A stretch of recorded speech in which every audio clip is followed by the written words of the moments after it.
Hey, what's going on, everybody? Today I had the pleasure of chatting with American country singer-songwriter, NBC The Voice, Season 22 contestant Jay Allen. In this newest episode, Jay joined me to talk about newest Christmas duet with Garth Brooks' daughter, Allie Colleen, working alongside his dad at Joe's Country Grill, what it's meant to him being an advocate for the Alzheimer's Association, importance behind Single Blank Stares, how he met his wife, Kylie Morgan, and more, as well as his experience on NBC's The Voice. And now with that being said, hope you enjoy my conversation with Jay. Hello, Jay. Hello, thanks for having me on today. I mean, it's great to be able to chat with you. And we're gonna talk all about the voice and other things that I know a lot of people will ask you about. But I mean, I think the first thing that is sort of, I guess, on my mind is that, like, when did you and I guess what like how did you and Kylie meet for the first time, I guess? It's a funny story to us actually, and it's just the way that God has worked in our lives. Where I was actually come to be completely honest and very transparent, which I've learned is the best option always. I was married previously, and I was going through a divorce, and it was a little sticky. We were just young, and we grew apart, and we were going through that separation when I met Kylie. So Kylie was a signed songwriter at the time, and I had just got my first publishing deal at a little publishing company called MV2 Entertainment in Nashville. And they had an open house, and they invited all of Music Row. And at the end of the day, Kylie's manager, who was invited to the open house, invited Kylie to join him. And she said, "That's not really my thing. Thank you, anyways." And he said, "Well, there's free red wine." And she said, "Well, I'm in." So as a joke, we say we met over free red wine. She said I was walking down the steps in this house, coming down from the studio, and she saw me, laid eyes on me, and thought to herself, "That's going to be my husband." And it came to fruition. She was right. We fell in love really, really quick, and kind of came up through the ranks together in Nashville. And I've been more of a philanthropist the last 5 years. Well, I've been supporting her and being her champion as an artist. And now we get to do life and music together. And it's a pretty rare, beautiful thing for us. As hard as it is, because we're full time. So another running joke is we high five in airports. We rarely get to see each other. So we've actually had some time together the last few days, and it's been pretty blessed. Very, very thankful for it. Yeah, absolutely. Well, I mean, I guess like I totally agree where like it's so weird that like even if you're touring as like a touring artist, like you don't get to see each other for pretty much any time at all because you're so wrapped up in performing for audiences around the world and performing for, people that are meaningful in your lives and being able to, I guess, live that dream that you've always wanted to live out. And now I feel it's so interesting how this whole thing has now turned into a huge success for both of you, from your experience on The Voice to Kylie being just on a road to success with her, obviously her newest release of her newest album, Making It Up As I Go. If you haven't listened to it, go check it out on all music platforms. It's a great album. The title track, Making It Up As I Go, as well. Um, I mean, but before I get into all of that, I want to talk about, I guess you grew up in a Midwest town, in Iowa. Um, but I didn't know this, but like apparently, so your mom and your father uh met each other for the first time in a restaurant called Joe's Country Grill, which your Mhm. dad was sort of the sole owner of that restaurant, and your mom was sort of working as a waitress. Um, and but you spent much of your younger years in that place, just working and trying to make an earning. But you also had like this whole experience of like this couple of Ron and Lisa who owned a farm, and you just sort of worked for them, and you made an earning with them as well to just to make some little bit of pocket change and stuff like that. But I mean, what was that experience like to be able to, I guess, work alongside your dad in the restaurant, but also like the importance you found in sort of like making those opportunities worth it, when you look back on it now? Yeah, I always say, we're all driving these vehicles, through life, and we're looking through the windshield. And I always remind everyone it's really important to, look through the rearview mirror every now and then, be reminded of what, you've been through to make you who you are. And a big part of, what I've been through to make me who I am are, very, very humble beginnings, like a lot of us. Nothing was given to me. I started working at 9 years old full time, helping pay for bills even sometimes. My mother was the type of person who, we had so little money and struggled so much because the restaurant business was not easy and ended up not working out for my dad, even though some good things came from it. We got to a point where we're so hard off.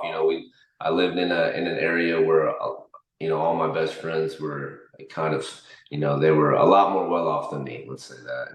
And back then it was like Nike everything. You have to wear Nike on all, everything you wear every day to school was Nike. And we couldn't afford that. So the type of person my mother was, she would go out of her way to even sew Nike swooshes on my socks and on my hats and on my gloves and on my shirts, and just so I would fit in, So that's where I come from. There was a couple that came in. First of all, yes, you are correct with all those things. I'm glad that you know that story. Not a lot of people do, but my dad started a restaurant when I was very, very young. He actually, previous to that, he had hired my mother to be a waitress, and her sister, my aunt, and that's where they fell in love. Thus, I was created. Thus, I came up in that restaurant, and I remember this couple would come into the restaurant quite often, and they eventually asked if they could take me to church with them, and so I started going to Sunday school every Sunday morning with them. They'd pick me up from my home, and I remember one morning we were in the very front row, and yeah, it was this big Baptist church, about 700 people. We were in the front pew, and I was, obnoxiously singing along and singing all the hymns. And I remember Ron, the guy, he looked down at me and he said, "Oh, you can sing. I'm going to put you on stage in front of everyone next Sunday." And he did. He kept to his word, and I was terrified. Saying that was the first time I sang in front of anyone. So 700 people in a Baptist church, all dressed up super nice on Sunday morning. And that was the first time I got a response from my singing. That's the first time whether they were obliging a little kid or actually it was good, in my mind, it kind of solidified this thought of, well, dang, that, I guess I can sing. And because of Ron and Lila, I was spurred on to continue to be involved in the church. I actually ended up being a music director for quite a few years. That was my career. Ended up in Savannah, Georgia. I was a music director at a mega church there, and did that for a very long time. But yeah, I mean, to answer your question, nothing was handed to me. I've had to, grind since I was a little kid, but I'm very thankful for that. It's spurred me on to work. Sometimes we get our backs put against the wall, and that's when we do the most damage in life and make things happen. So when my mother got sick with Alzheimer's, that was my instinct to fight, and that's what I've done for several years now. And I kind of just raised my head, last year and realized that we've, done a lot of good, now because we have helped raise, over $100 million to fight against Alzheimer's and go towards research and shining light on caregivers. We've had a very successful last year where now treatments have been approved and are available, and we're starting to kind of pave the way to see hopefully a cure to this disease, which is the sixth leading cause of death in America. Hopefully within not just our lifetime, but within the next decade, I would presume. So a lot of good things have come from that very humble young childhood of mine, which I'm very grateful for. And they would always call that the humble beginnings of one's career, of being able to have those experiences early on in your life, where I guess what you were saying at the beginning of what you were just mentioning, of you sort of had to make an earning for yourself because you couldn't afford it. And you couldn't really own sort of those big name brand labels, like Nike and stuff like that. But I mean, how did that sort of, when you have your mother sort of like put that sort of like those Nike logos on your socks and your t-shirts, like I wonder, like, how much of that was sort of the did you always, when that was happening, like for you to pretend like you wanted to, I guess, blend in with the others of having those like brand labels and stuff like that on your clothing. Did you always feel like you always wanted to fit in with those people, or was it that sort of just like a natural thing where you had to understand that like, oh, so this is the way I should be and this is the way I should dress because other people are doing it and so should I. Was that sort of just like something that came along the way, or was that something just like for your mother to basically be caring enough and to give you that opportunity to be able to fit in with those people? Yeah, I think it started out, I think innately, we're all humans. We want to, fit in and be accepted, and be invaluable to others. And for me, what it really taught me was the type of person that my mother was and the character that she had. And she instilled that in me, where when you really, love someone and care for someone, you take care of them and you go out of your way for them. You do whatever you need to take care of them. So, thus for me, the main lesson I took out of it is when she did get sick, I remember those moments. I remember when she took that, that extra shift or worked overtime just so I could have something, a birthday gift or that thing I asked for Christmas. She would sacrifice in order that I could, feel loved and protected and taken care of and appreciated and all those things and safe. Um, so my response when she got sick was to do the same for her, and I'd like to think that the hard things that we go in life, instead of letting them break us down and make us broken, hard-hearted people, that they actually remind us that we have something inside of us to fight for. And so I went to war for my mother, and I'm so glad that I did because, out of my feeling of loss, so many beautiful things have happened. And even through that, I learned how to, be a man and, like I said, have character and how to treat others, how to use any gift that I've been given to help someone else, how to love my wife, to put her before myself, how to be a good big brother, how to be a good son, all these things, a good friend. So that all started from the little act of kindness that my mother bestowed upon me. So it started out as a human thing, like you said, just wanting to fit in and be accepted, and it turned into a lifelong lesson that's really been instilled in me that I've used to have, create a lot of good around myself and in the world. Absolutely. Well, I guess like talking about like being instilled in different areas in life, but like I also want to really touch on this interesting part of like in I guess at certain points in your career, I think early on it was um you sort of had this like I don't know if it was like an epiphany or like this opportunity where you sort of gave yourself that chance where like I would want to give myself a chance to try out Christian music. Um, and you were sort of that worship leader at that mega church that we were talking about in Savannah. Um, and then sort of this whole thing, like I remember just hearing a lot about the story of like sort of I guess you were going through a separation. And it was sort of the turbulent times of your career. And then you sort of moved out to Hendersonville, and you were at an elderly couple's mother-in-law suite, and that's where you sort of started writing songs nearly every single day for like 4 months straight, and you sort of instilled yourself not only in that experience, but you also sort of got to know the people that worked in sort of that organization and stuff like that. Um, but like how much of that experience, along with the other ones that we were talking about earlier on, but how much of that experience specifically sort of was that career shaping moment where you sort of realized for the first time that maybe this is actually what I want to do as a career, rather than just a part-time thing. Yes, I mean, it's again, not to preach, but I will share my faith. I just feel like sometimes God just moves mountains and he creates ways for you. And he had a destiny he wanted me to get to. And he knew I couldn't get there on my own. So I actually never thought I would move to Nashville. I actually tried everything in my power to not move to Nashville. But my ex woke me up one morning and she basically said, Jay, you need to go. Otherwise, you never will. And you'll have this feeling of regret and resentment. So I'm thankful for her for that because, I took that chance on myself. I made that drive 10 and a half hours by myself with everything that I owned in a suitcase and one guitar. And the only way that I was allowed to get on my feet in Nashville was because of this couple.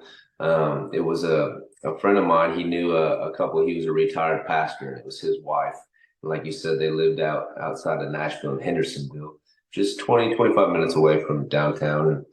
And they had this in-law suite. His mother had actually just passed away. They were her caregiver. She had just passed away, and they, without even meeting me, just by hearing about me from my friend, they opened up their doors to their home to me, and they said, "You can stay here for as long as you need, Jay." And obviously, I'm not a beggar, and I don't want anything handed to me in life. That's how I was raised, obviously. So I went to work immediately, and I would write it. I'd scrounge and do whatever I could to make ends meet, and I would write them a check for rent. I'd put it in their kitchen at the top every month. I'd come home, and that check would be ripped up and back on my kitchen counter. They would not let me pay a dime. Come home, I was working at a church as well as I started a band. I was writing every day full time. Really just like trying to figure out my way in Nashville as fast as possible. And I'd come home every Sunday after church, and my entire kitchen would be full of groceries. They'd even, not only did they give me a place to stay, but they fed me and they took care of me and created a safe place for me. And that was, that really gave me hope, that was the right move for me to move to Nashville. I did everything in my power during those few months to make friends, and I, just kept CMT on every day, which is cool because now we've had, my wife and I have had music videos on CMT 10 years later.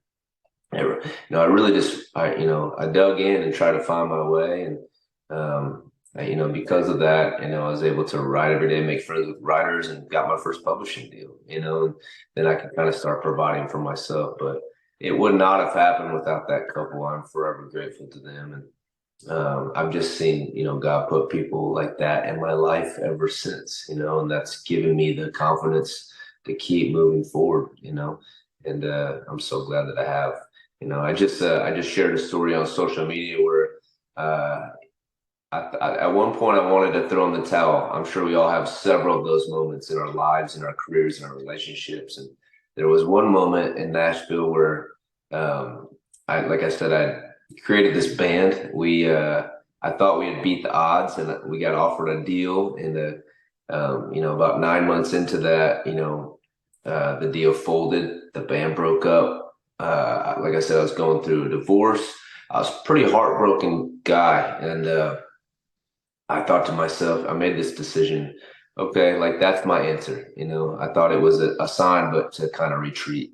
And I heard incorrectly because I played it was going to be my last show in Nashville. We played it at this venue called Third and Lindsley. And we played to a bar crowd. There was 12 people sitting at the bar with their backs faced towards us, didn't listen to us at all. Poured my heart out. I thought, that's it. That's my answer. I'm going to pack up. I'm going to go back to Iowa and, give up on this little dream. And Billy Currington happened to be there, big country artist. He's had so many hits. And he approached me. He didn't have to. And he just said, "Yeah." He said, "I don't know who you are. I just watched your whole set." Said, "All I have to say is, don't ever leave. Last man standing wins." That is literally the reason why I didn't leave Nashville. It kind of, in that moment, pumped me up. And he shared his story that he had, worked concrete. No one paid attention to him for the first 9 years in Nashville, which I can't imagine.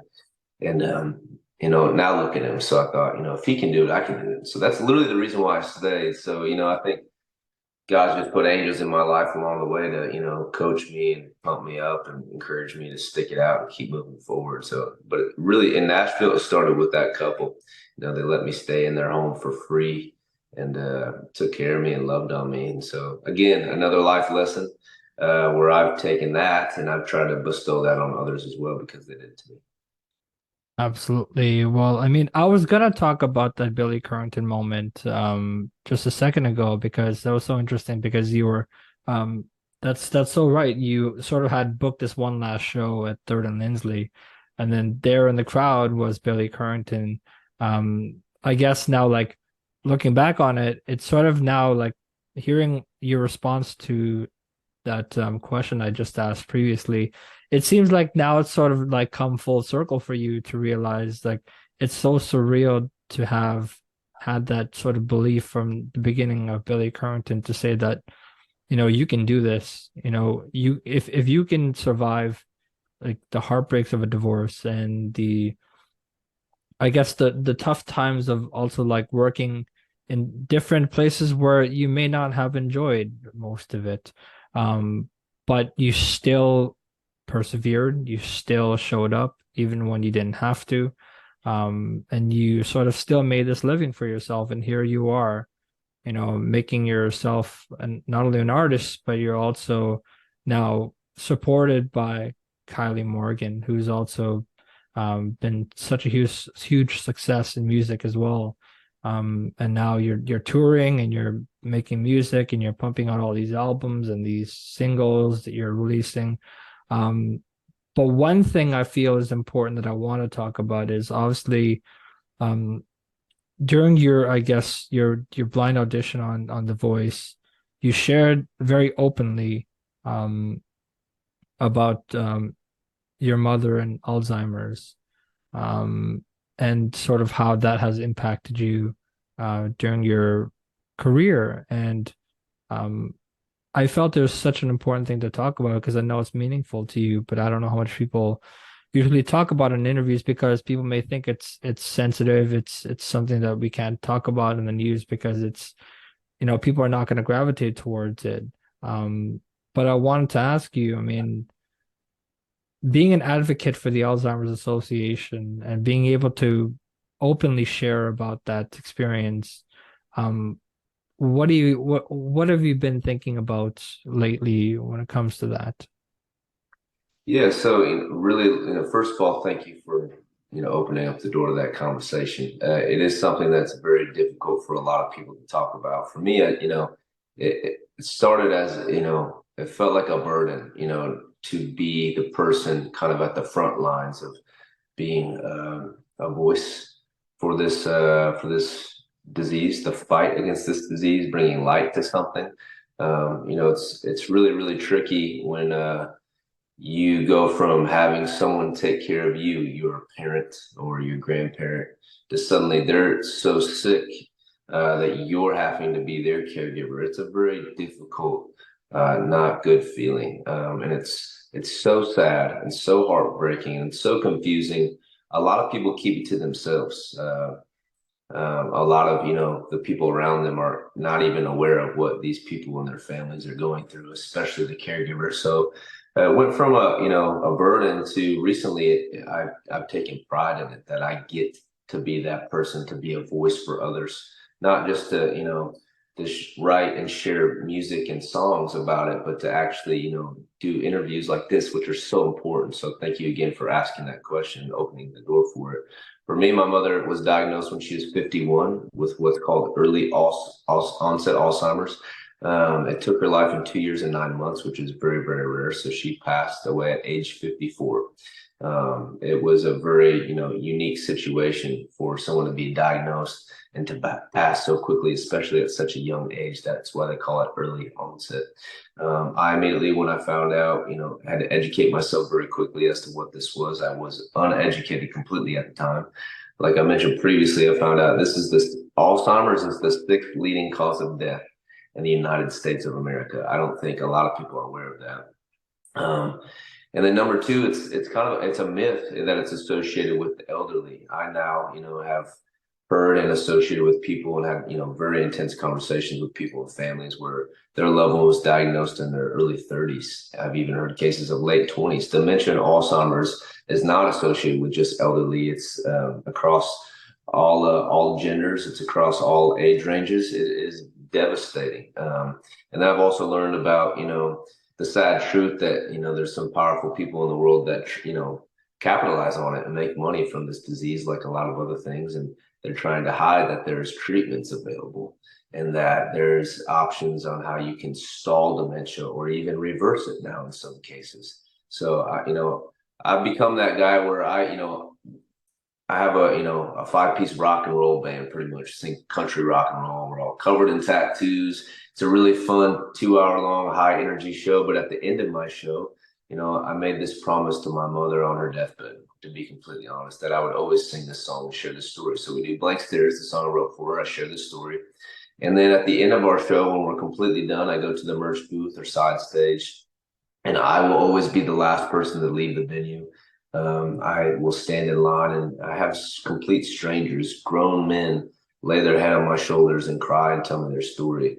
And that's when I realized that's my main purpose and passion in life, is to create this safe place for people to, share what they're going through, and to realize that they're not alone, and there's a community out there of people that are going through the same thing. So like I said, we've raised a bunch of money to help fund research. Now it's become a big part of my heart to shine light and shine attention on the caregivers. Now even, past caregivers for people that have Alzheimer's, just caregivers in general. We just did an event in Washington, D.C. with Tom Hanks for military caregivers and raised a bunch of money for them. And I heard some incredible, beautiful stories and made some great friends. So these are things that are hard to talk about, but they're things that are important to talk about. Because for me, at the end of the day, if I'm doing music just to, put myself in the spotlight or to try to make myself famous or put a dollar in my pocket, that's pretty dang empty. So now I realized if I'm gonna do this for a living, I want it to somehow help someone else. One song, can find its way to one person that needs it in the right time. So that's what I'm in the business of doing. And again, thank you for opening the door for us to have that conversation, because it's very, very important.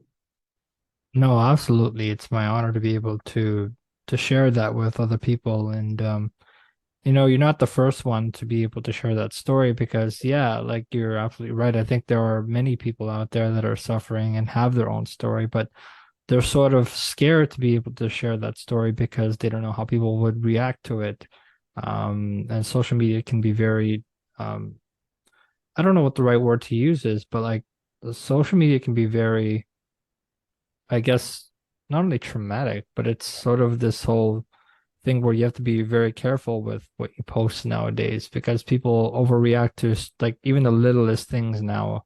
Um, but yeah, I mean, in regards to Alzheimer's, I did have the opportunity to be able to talk with Ashley Campbell.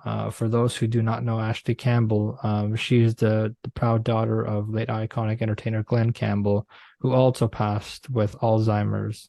And I talked to her about that experience to be able uh, to be that support for her father as well, while he goes through that battle. And the toughest point of Alzheimer's, and for people who are not aware of it, is that I guess the toughest point of Alzheimer's is not only, people losing their loved ones, but it's sort of that moment when your own loved one does not know who you are. That even gets even more heartbreaking because nobody should ever have to go through that moment where, they don't recognize who you are anymore. All it is basically them thinking you're just another stranger, which is not true at all. Um, but I'm glad that we were able to explore that story, because I feel that's important to you, and I feel that's important to other people. But you've also had the chance because I remember the National Alzheimer's Association contacted you to perform at their celebrity gala, and you're performing a song, and Garth Brooks was there. And something that stuck with me was Garth sort of just told you, you know, I guess telling your mom basically that Garth was praying for her and Garth was praying for yourself and your family. How much of that meant a lot? I guess how much meaning did that have for you to have someone like Garth Brooks who's sold record amount of albums and has had an illustrious career from the beginning? Um, how much of that has meant a lot to you and your family? Yeah, it just goes back to, every little thing you say and do matters. And you never know how it's going to impact someone. That was a moment, small to him, uh, huge to me. I tell that story to everyone all the time, and it just, proves that it doesn't matter, whether you're Jay Allen or Garth Brooks, you can be good to people and you can impact people for the better. So that was an unexpected moment for me, and now full circle. I've actually met his daughter, Allie Colleen, and we made friends. We're actually getting together this week. We're going to be tracking and releasing a Christmas duet together. So, just never know how the Lord's going to work. That was a moment where it was the first time that I was invited to perform at a gala. It was in San Jose, California. I show up, I'm just a normal dude, basically in a t-shirt and ripped up jeans and cowboy boots and standing in the back of this room. And then I realized like the San Francisco 49ers are there. Kim Paisley, Brad Paisley's wife, the famous actress, gets on stage, introduces me, invites me on stage with my band. And I get up there and I look down in the front row and Garth Brooks is sitting there. And I was just like, where am I? But I just did what I was called there to do and, tell the story and sing the song. So I did that. And, very, very influential moment in my life when I poured my heart out for the first time, not only in front of people, but in front of people of that stature. I saw something happen in front of me that changed my entire perspective on how I now live my life. Where after I, told my, heartbreaking story, shared the song I wrote for my mother, kind of left everything on the stage. Afterwards, everyone just stood up and we all just cried and held each other.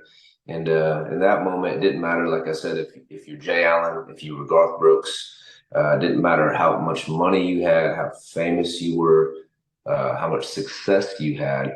In that moment, we all had a common ground, and it was that we were going through something really hard, losing someone to this disease or had lost someone. And that's when I realized, if God appoints you to do something, you're just supposed to do it. It's so easy to doubt yourself. Like I said, I didn't want to move to Nashville. I'm glad I did. I didn't know how I was going to get on my feet in Nashville. He made a way. At a moment, I thought, this is it. I need to quit. I need to go back home. He put one person in my life to change my mind. So reminded me just you need to keep your eyes open and realize that if you're called to do something, you are worthy and you're supposed to do it and you can do it. So I'm very grateful for, Garth saying that. I actually got to do a couple other things with him in the past. And like I said, now I've met his daughter, Allie, and now we're going to get to release music together. And I don't think I've shared that with anyone. You're the first one. So, yeah, full circle moment. And God is good. I'm very, very grateful for this journey. Absolutely. Well, I mean, you heard it here first. We've got exclusive scoop with Jay Allen talking about his Christmas duet that's happening. Well, we cannot tell you the release date because I'm not sure when it's releasing, but he is being able to work on it with Ali, and it's going to be amazing, and it's going to be here in the holidays soon, hopefully. And I mean, we've talked all about the experience with Alzheimer's and I guess the way you've come up in the industry as well. But if there was sort of the brief sort of explanation of your experience on The Voice, what would it be? If you could sum it up in about a minute, what would you say it was? Well, I'll make this quick. I never thought that I would be the guy that's, on The Voice. To be completely, honest, I've shared the story many times now. The Voice, they called me 4 years in a row. I politely declined every time until last year they called me, and I thought, what better way to shine, more light on this disease, put more eyes and ears on this cause that I've been fighting against what feels like by myself for so long than to go on NBC's The Voice. So I pleaded with the producers, if I'm going to do this, let me sing this song and share this story. And I got to experience that when John Legend turned around and asked me to share my story. I picked up my acoustic guitar and I played Blank Stares in front of millions of people. And they told that story, and they shine light on that in a way that I could have never expressed myself. It was so beautiful, so life-changing for myself and so many others. And Blank Stares went #2 on the country iTunes charts like overnight. And it was nothing but a positive experience. And they said that from the beginning. We're unlike any other TV show where the people that we bring on the show, we want to raise up and we want to encourage and we want them to go on to be successful. And that was proven true. That's exactly what they did for me. So I'm very, very grateful for the opportunity. Well, absolutely. Well, it's the end of our time together, but thank you so much for being able to spend some time with me, and I'm so glad we were able to explore everything that we were able to in this short conversation together. But um, to the listeners who made it this far into the episode, thanks so much for sticking around. I hope you enjoyed my conversation with American country singer-songwriter, NBC The Voice, season 22 contestant Jay Allen. If you want to connect with Jay, you can find him on our social media platforms. For more info, visit jallenofficial.com. You can help support my show. Please feel free to share with family, friends, or social media. You can connect with me on all podcast social media platforms as well, and you can find my episodes and my show on all podcast streaming platforms as well. I've been your host, Jigme Kelsang. Thanks for tuning into the show.